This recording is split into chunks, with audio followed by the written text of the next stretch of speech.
Greetings. We continue today, part 3 of the instructions to soldiers from 1 Peter chapter 4, verses 7 through 10.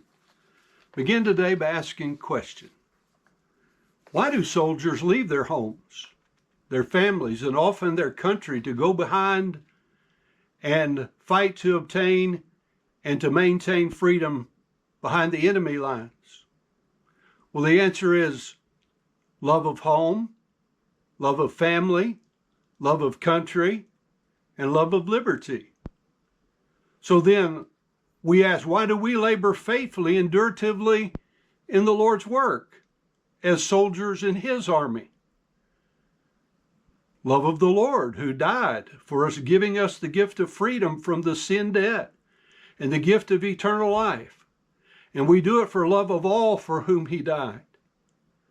How do we avoid mutiny in the ranks? How do we avoid discord among the troops? How can we maintain a unified purpose? Well, 1 Peter 4:8 gives us the answer when it says, but above all things, having the intense charity, the continual charity with respect to yourselves, because charity, it shall cover a multitude of sins. 1 Peter 4:9 then literally says, hospitable ones, with respect to one another without murmuring. The word translated use hospitality in the King James is only used 3 times in the New Testament.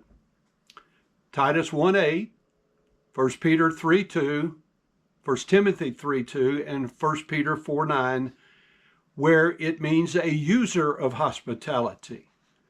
So 1 Timothy 3:2 says, a bishop then must be blameless, the husband of one wife, vigilant, sober, of good behavior, given to hospitality, apt to teach.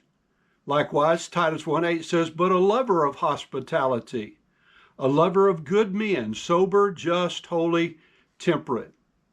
I believe that we could justly conclude that hospitality is an attitude, an attribute, and a constant action of God's children.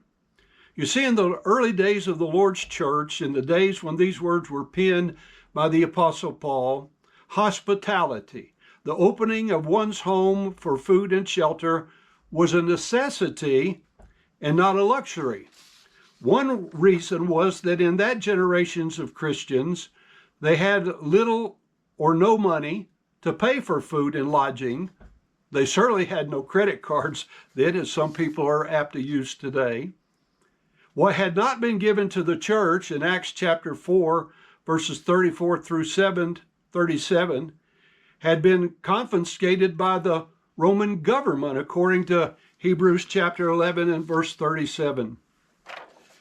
In Romans chapter 12, beginning at verse 10, we find these words, being kindly affectioned one to another with brotherly love, in honor preferring one another, not slothful in business, fervent in spirit, serving the Lord, rejoicing in hope, patient in tribulation, continuing instant in prayer, distributing to the necessity of saints, given to hospitality.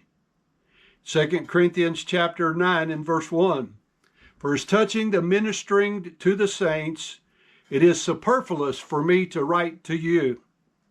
And in verse 12, he continues, for the administration of this service not only supplieth the want of the saints, but is abundant also by many thanksgivings unto God.